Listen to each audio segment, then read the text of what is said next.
Private ബസ്സിനെ നശിപ്പിക്കാനല്ലല്ലോ KSRTC നശിപ്പിക്കാനല്ല പ്രൈവറ്റ് ബസ്. ഇത് രണ്ടും വാസ്തവത്തിൽ പരസ്പര പൂരകങ്ങളാവുകയാണ് വേണ്ടത്. ഇത് പബ്ലിക് ട്രാൻസ്പോർട്ടാണ്. ഒരു കാലത്ത് നമ്മുടെ പബ്ലിക് ട്രാൻസ്പോർട്ടിൽ ഇതിപ്പോ ഞാൻ ചാർജ് എടുക്കുന്നതിന്റെ ഭാഗമായിട്ടൊന്നും പറയല്ല കേട്ടോ. ഇത് നമ്മുടെ ഒരു പൊതുവിജ്ഞാനത്തിന്റെ ഭാഗമായിട്ട് ഞാൻ ട്രേഡ് യൂണിയൻ പ്രവർത്തകനായതുകൊണ്ട് പറയുകയാണ്. 30,000-ഓളം ബസ്സുകൾ സ്വകാര്യ മേഖലയിൽ പബ്ലിക് ട്രാൻസ്പോർട്ട് നടത്തിയിരുന്നു. 6,000-ലധികം ബസ്സുകൾ KSRTCയിലും ഉണ്ടായിരുന്നു. ഇന്ന് ആ 30,000 8,000-ആയിട്ട് ചുരുങ്ങി. അതേപോലെ തന്നെ ഈ 6,000 3,000-ആയിട്ടും ചുരുങ്ങി. എന്താ അതിന്റെ അർത്ഥം?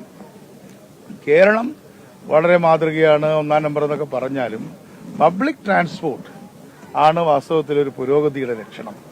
അപ്പോൾ നമുക്ക് യൂറോപ്പിലൊക്കെ പല രാജ്യങ്ങളിലും വളരെ സമ്പന്നമായ രാജ്യങ്ങളിൽ ചെന്നാൽ നമ്മളൊരു സ്ഥലത്തേക്ക് ചെന്നാൽ അവർ ഏത് ബസ്സിലാണ് വന്നതെന്നാണ് ചോദിക്കുക. അപ്പം അത്രയും പ്രധാനമാണ് പബ്ലിക് ട്രാൻസ്പോർട്ട്. അത് രണ്ടെണ്ണം മാത്രമല്ല. ഇപ്പം ഞാൻ ILOയുടെ മീറ്റിങ്ങിന് പലപ്പോഴും പോയിട്ടുണ്ട്. അവിടെ നമ്മൾ ILO ഓഫീസിൽ നിന്ന് അവർ ചോദിക്കുന്നത് ഏത് ബസ്സിൽ വന്നു എന്നാണ്. അപ്പൊ ജനീവയുടെ ട്രാൻസ്പോർട്ട് ബസ്സാണ്. അപ്പൊ കാറിനേക്കാളും പ്രാധാന്യം ബസ്സിനാണ് കൊടുത്തത്. നമ്മളിപ്പോ കാറിനും മറ്റുള്ള വാഹനങ്ങൾക്കാണ് കൂടുതൽ പ്രാധാന്യം കൊടുത്തത്.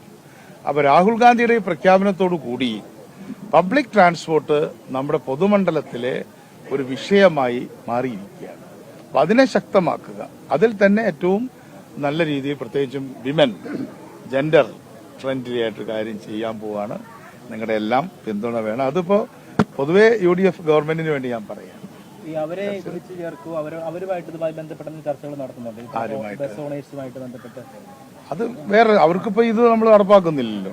ഇതിപ്പോ KSRTC അല്ലേ ചെയ്യുന്നത്. അവരുടേതായ പ്രശ്നങ്ങൾ അവരോട് സംസാരിക്കും. ഇത് അവതരിപ്പിക്കുമ്പോഴാണ് അവർ ഒരു വലിയ ആശങ്ക പറയുന്നത്. സ്ത്രീകൾ ഉൾപ്പെടെ അതിലോട്ട് പോരും. അപ്പോഴത്തേക്കും സ്വാഭാവികമായും അവരുടെ വരുമാനത്തെ അത് പ്രതികൂലമായി ബാധിക്കും. ആ ഒരു മേഖല തന്നെ ഇല്ലാണ്ടായി പോകും. അല്ല, അതൊക്കെ നമുക്ക് ഡീറ്റെയിൽസ് നമുക്ക് സംസാരിക്കാം കേട്ടോ.